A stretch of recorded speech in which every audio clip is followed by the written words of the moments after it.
two, three.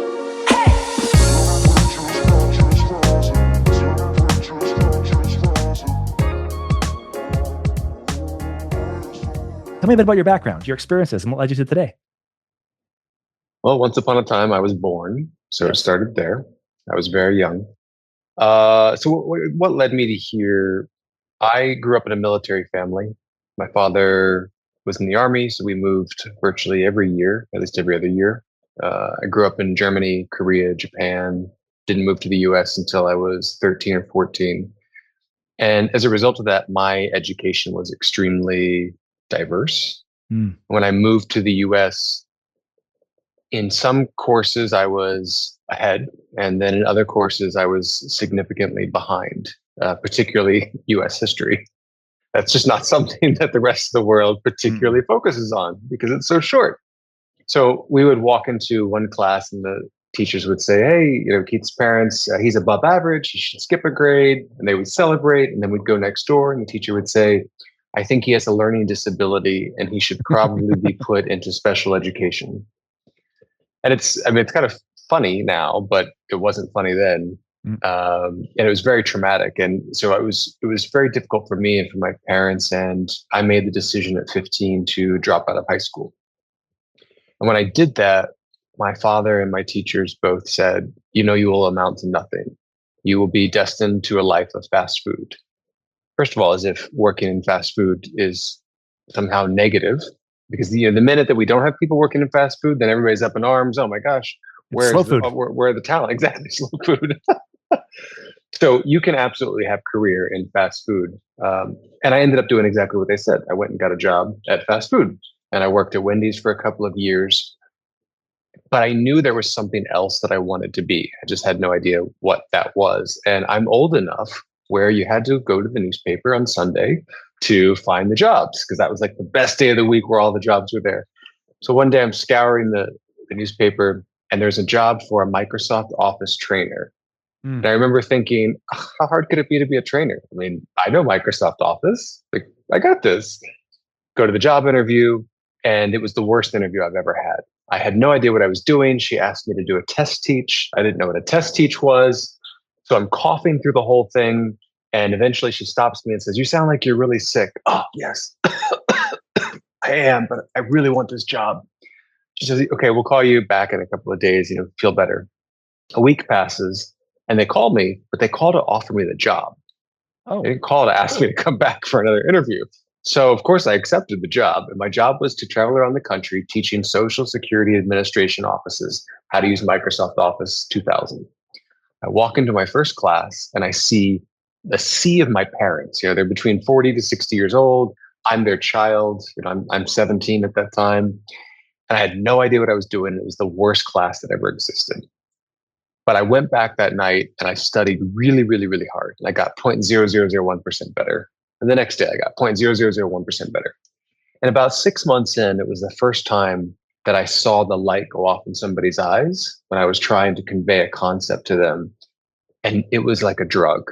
I had this first time I think I ever felt valued, that I had something meaningful to contribute, that somebody could learn from me, the person that doesn't know how to learn according to high school. So fast forward, I'm there about a year. I have my first review with my boss, the same person that interviewed me. And before the review started, I said, hey, I just have a question. I had to have been the worst interviewer ever. And she said, you absolutely were. But you were the only one that had car insurance and no criminal record. So my career, long story short, in learning and development, talent development started because I had no criminal record and I had car insurance. Congratulations. Yeah. I mean, we all got to start somewhere. I wish I could say it was altruistic. What I can say now is it went from a job to a career to a passion to a calling. And now I would say wholeheartedly, it is a calling. I love what I do. I love what we do. And we'll talk more about that as we go on today. But I'm excited to be here. I appreciate the time. I appreciate you being here. Yeah, your story resonates with me for a number of reasons, not the least of which is I also grew up in a de facto military family and also had a similar experience around high school, only I did graduate, but had to make a tough choice between university and supporting my family. And I supported my family and worked at another fast food retailer for a number of years to try and do that while also harboring a longing for more, but not having any clarity on what that would be. Hmm. And education similarly didn't fit for me. I was blessed and privileged to be in an academically enriched program in high school, but even still struggled within the structure of that program because I never really understood why memorization and recitation made any sense and Amen. why application wasn't what we were prioritizing. And I've always had this strong bias against like the institution of education because Hmm.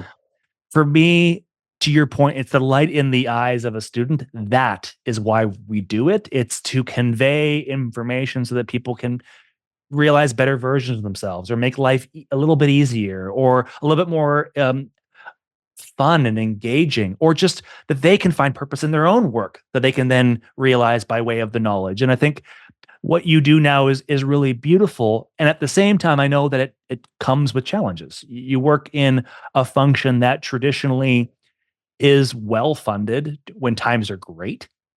And when times are leaner, it's one of the first things that gets cut. It's one of the first things where organizations pull back marketing and learning because they're looking for what they consider discretionary spending, as if that's an appropriate term for the development of your people.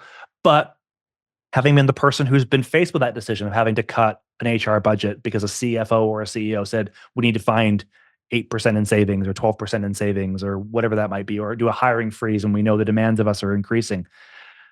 I'm curious how your experience and the path that you took perhaps makes you show up differently in those conversations and how it might inform your view of talent strategy different than some of your contemporaries who may have had a more traditional view where high school, university to a master's or a PhD program, and then a series of very intentional and conscious experiences through corporate environments.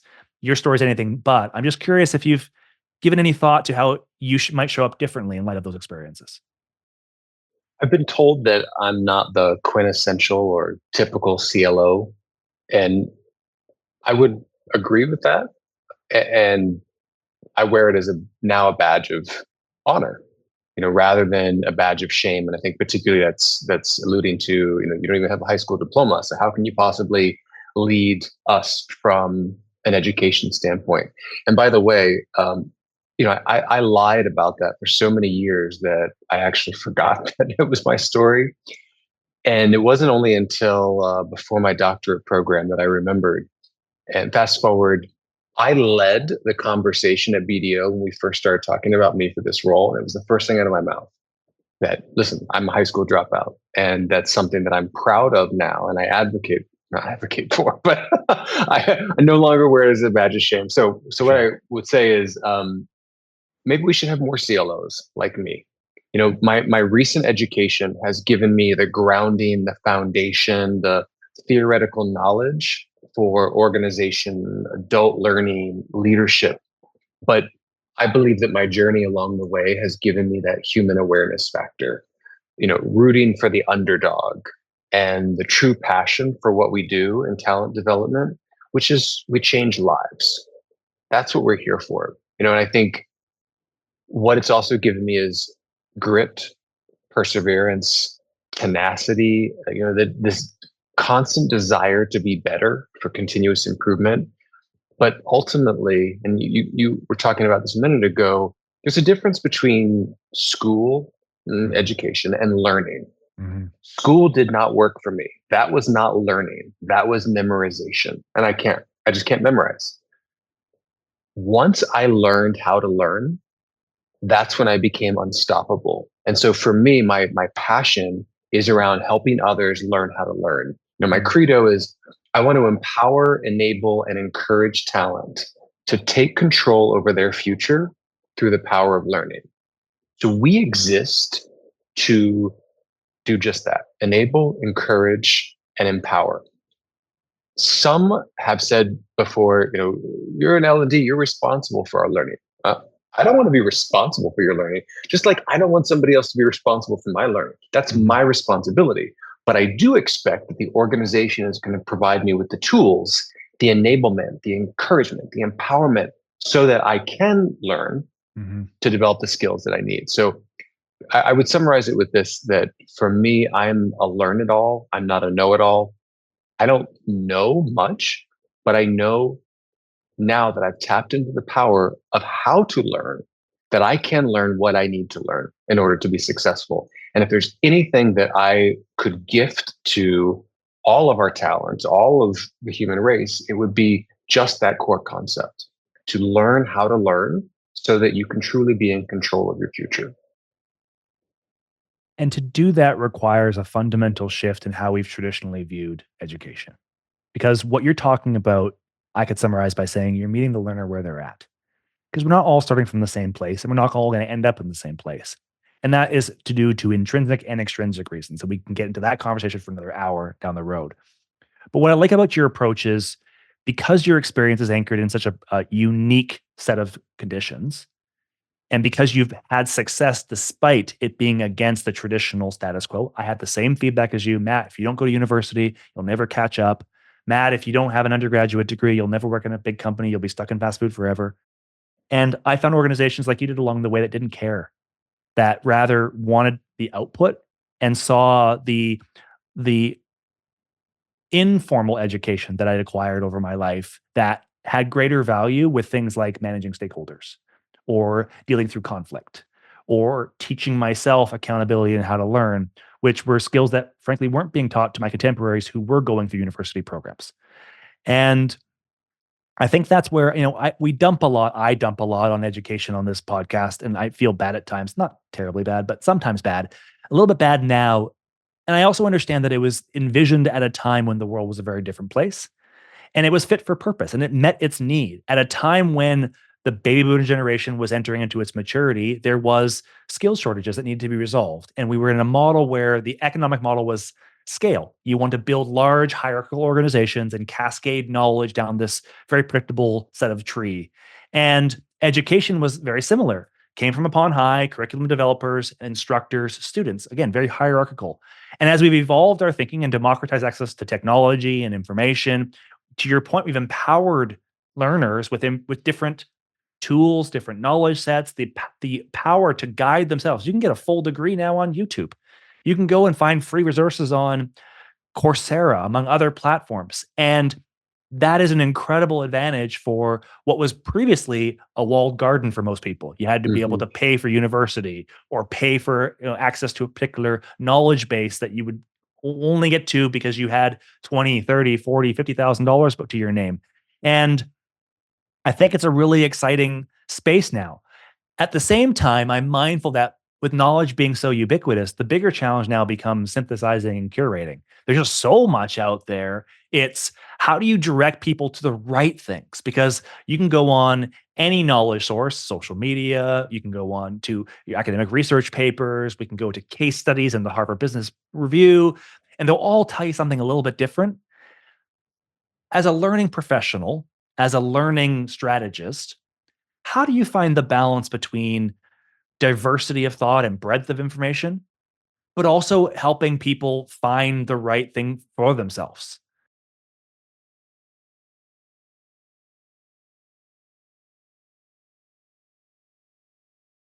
You hit the right word with curation. I think one of the challenges that our industry faces, and I just had a conversation about this recently. I was coaching opportunity for someone outside my organization, and she said, "I'm trying to create a learning culture." I said, "Well, tell me what you've done to move forward with that." "Oh, well, we have a digital content provider." Mm. "Okay, what else do you have?" "Well, we have the LMS that the content sits in." "Okay, well, what have you done?" "Oh, well, nothing." So we have taken this approach, I'm using this in a generalized manner, that if you build it, they will come. And Mm. so we went from, synchronous in classroom to all of a sudden we had this e-learning and digital content. Now the pendulum has swung the other way. And for I think years now, we've sat in this safe, comfortable space of, yeah, I've got my digital content. So like go to it and you should learn.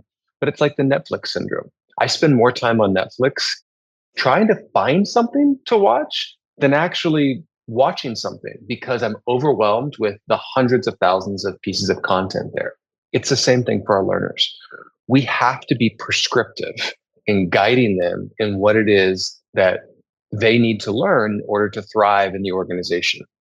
And it means that we have to do a better job of understanding what those career path looks like, what those skill and capability matrix looks like, what we expect from our learners in the organization. We can't just tap into these Cheesecake Factory-esque digital content platforms and be like, hey, there's 10,000 programs. Like, go and learn something. But what am I learning? And then that's not even enough for us because we have to help them with context, Mm. relevance, reflection, learning transfer. We have to create these environments where we are having synchronous learning opportunities, cohort based learning opportunities. So not only is it about us curating for them, but it's about moving beyond just that digital divide and keeping the human side into it, helping them understand how do I actually apply this in my job? And that was one of the biggest reasons I dropped out of college the first time was I didn't understand how this applied to me. I had no context. I had no relevance. It wasn't until I had spent time actually working in a job and then I went back for the third or fourth or fifth time to university. I was like, oh, I get it. I know how this applies to me and I know why it's meaningful and valuable. So long story short, it is about curation, but it's about going beyond that in terms of context, relevance, application, making it meaningful, understanding where they are, but also creating a structure and guidance for them for what you expect of for them in their job today, but also in their job in the next coming couple of years. As a chief learning officer, and given your experiences, one thing I've been impressed by is just your, again, innovative approach to learning. You take a different tact. Perhaps bring a bit of life to that for us. What's an example of a project or initiative that you led where it may be a little different than the traditional approach to learning? I'm going to pivot with my answer a little bit and just talk about um, not a project per se, but when we have initiatives or any project, I'll take BDO for example. Um, one of the first things that I believe we have to focus on is the learning culture. You know, we think about skilling, reskilling, all these talent programs. We're all largely focusing on that. And I think skills is such has become such a common word that we throw around these days. But before to me we can get to that skills piece, we have to make sure that we've got a learning culture that's going to support us. And so I'm focused on things like making sure that we're prescriptive about our approach to learning, about having the supportive leadership. To take that down one level, it's about creating accountability. So at BDO, one of the things that we're focusing on right now is it's one thing to say we support learning and development. It's another to say we support it and we're giving guaranteed time per quarter that you are required to have personal development time. So I'm trying to create 15 hours. That's like 1 hour a week. It's not a lot, but it's 15 hours that is a safe space so that employees don't have to ask for permission. You know, right now, I think many companies, they're in this permission based learning culture. No one should have to ask for permission to grow, to learn, to develop. No. So I want to make sure we have that dedicated time and that we're curating the opportunities for that. Additionally, I want to make sure that we have equitable learning experiences. So I know today in every organization I've ever worked with, you had opportunities based on your role, your job title, where you sit in the organization, and who you know. And that's not fair. And you know, leadership, I think in general, leadership training has always gotten a bad rap because as soon as you say that, people are like, "Oh yeah, it's these top 10% that are going to have access to that," versus creating equitable experiences. So I think learning culture is the most important strategic approach that I take when I think about any learning objectives or initiatives or programs, creating accountability for both the employee, and we do that through time, but also for their leaders. So another example is at BDO, we have SPOs, your strategic performance objectives. Next year, I want to hold leaders accountable and I want to measure them on the space that they're creating for their team members to learn and grow. And so it's not just me as an individual contributor. Yes, I have to take my 15 hours and here's what I've done. But as a leader of X number of people, how have I created space and time for them to grow and develop? As well as making sure that we have these opportunities for continuous feedback loops and strategic partnerships across the organization. So I think those are the key strategic pieces, I guess, that I look at when I'm looking at an organization holistically, or really any program. It's less about the program and it's more about um, the approach to the learning culture that I think is really relevant. How does that reconcile with your view around AI? We're entering into an era now where there's growing appetite at all levels of the organization to see AI. And I don't think with, in some cases, a full appreciation of what that means.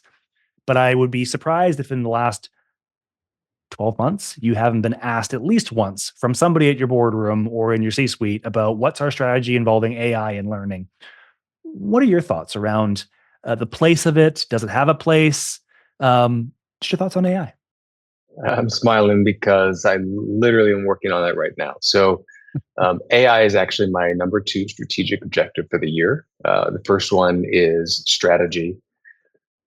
So we're taking a multi-pronged approach for AI. The first is we want to make sure that our executive level, so for us it's called ELT, that they understand AI, but more than understand it. So do you know it?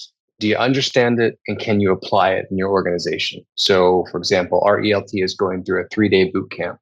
After the 3-day boot camp, we're then having one-on-one coaching strategic coaching sessions where each of the service line leaders have to reimagine their business as it relates to AI. So that's kind of the top level. Then we've got the AI quotient, if you will, for the rest of the organization as well. So right now we're getting ready to launch an AI quotient survey to measure where are we today as a company. We're launching multiple initiatives that include hackathons, include lunch and learns, include digital content, include live content. We've launched Copilot. We have access to Chat GPT. So I'm really proud of BDO for embracing AI uh, across the organization as we look at how can we be a leader in our field when it comes to AI. For L&D, I think we absolutely should be leveraging it for a couple of reasons. One, I don't know that there was a threat against L&D talent development before. The threat, if you were just an order taker before, the threat was you go to another vendor or someone else. The business doesn't like you. Like, all right, I'm going to write a check. I'm going to bring in someone else to give me what I want. Now we have an order taker, a true order taker that is better than us is taking orders. And that's AI, Gen AI. So we have to evolve from being order takers to being strategic business partners embedded in the business, or as I like to call it, trusted learning advisors. Little plug for the book. So from an L&D perspective, we have something that's better than us as an order taker. And so we've got to evolve. And in order for us to evolve, we have to understand how we can and should be leveraging AI. And I think that it is a tool that can democratize or has the potential to democratize our approach to learning and create equitable learning experiences for those who have access to AI. So I say that because approximately 37% of the world still doesn't have access to the internet. So we can't just come out, oh, AI is going to change everything and it's going to create this, coach and tool in everybody's pocket. It's not everybody. There's still a significant portion of the world doesn't have it. That being said, there are so many opportunities that AI is going to provide us, from personalized learning, adaptive learning, predictive analytics, your own custom AI coach or mentor. I mean, I'm using Chat GPT like we used to use Google. I'm on it every day for everything. It's turned me into an editor more than an original, I don't know, brainstormer. Like it's just where I go now. It's embedded in everything that I do. So from an L&D perspective, we have to figure out how to leverage AI because it has the potential to make us faster, more effective, and more cost effective in what we do if we're leveraging it. It's becoming pretty much a catchphrase now that we won't be replaced by AI, that rather with somebody who uses AI. I think that's very true in this case. And I understand the resistance. I mean, I grew up in an HR time when I had contemporaries saying that technology was the antithesis of HR, that it was an inhuman experience. And I think we've seen an evolution of the technology to where personalization can create even just the illusion of intimacy and connection in a way that perhaps wasn't possible before. And when I think about that, I think about 2020 because a lot of organizations had to Mm. fundamentally change their relationship with their employees. They may have been an in office culture. We all get around the water cooler. We're exchanging informal information. We're brokering deals in the hallway, but we're also helping each other. We're filling in knowledge gaps. We're covering up for perhaps information cascades that are not always reaching their entire intended destination. We do have inequities around things in the organization from a systemic level. And then all of a sudden, we're all at home. And now we're communicating through Teams and Slack and Google Hangouts. And we're finding time for conference calls. And we're having Friday afternoon team events and having cooking classes and wine and cheese parties. And we're trying to create and replicate our in office environment at home. And then some organizations evolve further and said, we need an opportunity to create a completely different environment because there's great things about being together in the office and being co-located around brainstorming and culture. And in particular, when you're new in an organization, the benefits you get from being around your colleagues is really critical from an institutional knowledge and cultural transfer perspective. And then there are some people that if you're working and dedicated, concentrated, individualized work, maybe you'd rather avoid the commute and wear something a bit more comfortable and turn off your camera for a bit and just be more productive because you're juggling not only your work obligations, but perhaps you have childcare considerations or you're taking care of your parents or you're having to take on a second job because you have more issues. Or you have additional considerations you have to solve for in this new inflationary environment. But there's a lot more things on the average person's plate than there was in a pre 2020 environment. I'm curious. You work a lot with senior leaders, and you mentioned this idea of a boot camp for executives followed by individual coaching. I love that approach because you're really democratizing access to the knowledge and doing so in a way that is likely very non threatening. And you're bringing them along the journey with you because I think your assumption, and rightly so, is if they have a deep understanding of the potential and we help them with the new tools, their own unique genius and creativity will find new and exciting applications to the technology that'll be fit for their purpose.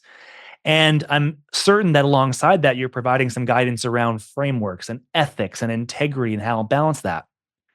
But I'm curious more at a human level. You're sitting around with executives who have varying levels of knowledge, varying levels of comfort, varying levels of familiarity with this concept of AI. How do you help I'll call them the less quick to adopt individuals? How do you help give them comfort in knowing that even in this new world that is highlighted by incredible power of generative AI, that their roles of leaders are in fact, even more important than ever before? And that they may have to change, but the purpose that they find in leadership doesn't. How do you Mhm. help people that are slower on that path come to that conclusion more quickly? How do you help arm them to have success in this new world? One of the basic tools that I always go back to is the with them. What's in it for me? So, why do they need to understand this? What is changing? How does it impact them? How does it impact their team? And looking for that connective thread from the human emotional side of it, not just the business side of it. And I think that, at least in my opinion, this is a little bit easier for us now because I equate it back to the internet. And there's no version of the future that exists without the internet. There's no version of the future that exists without AI at this point. We, for the last 20 years, we've gone through so many technological revolutions, maybe let's say 30, 40 years.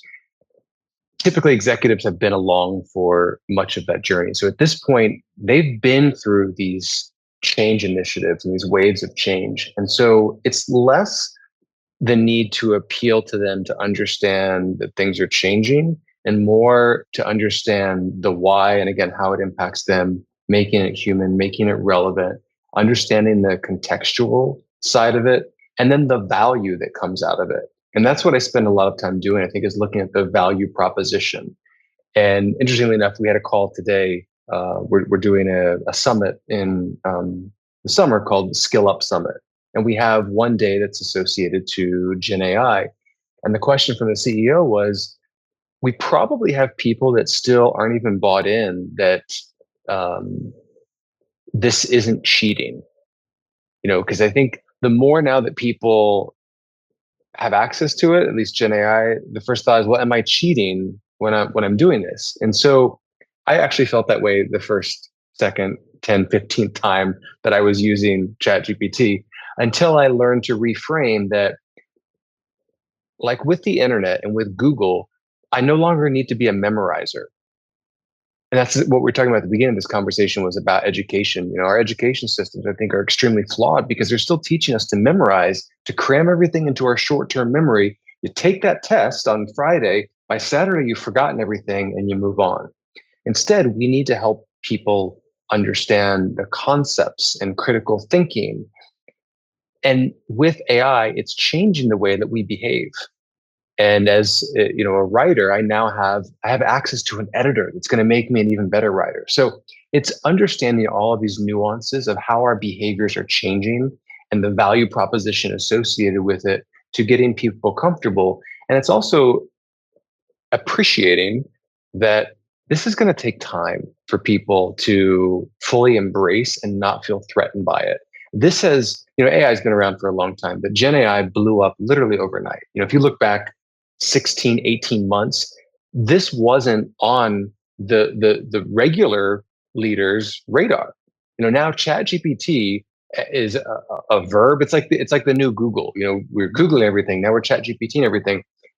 And it has happened really fast. And so we just need to respect that there still is a change management um, time frame that we need to bring people along in this journey. But also we have to, it's like balancing. Like, yes, I understand this is new, it feels threatening, there is value associated to it, and we also have to move pretty quickly because our competitors are also moving very quickly. Like, everybody has access to this at the same time, so it's balancing both those, the human aspect and the organizational aspect. And in that regard, I think we're both going to have long careers with lots of job security. Thank you so much for the time today. I'm going to link all the details to your latest release, the Trusted Learning Advisor, your information in terms of LinkedIn profile. Dr. Keith Keating, thank you so much for your time today. Thank you, Matt. Appreciate the time and the space.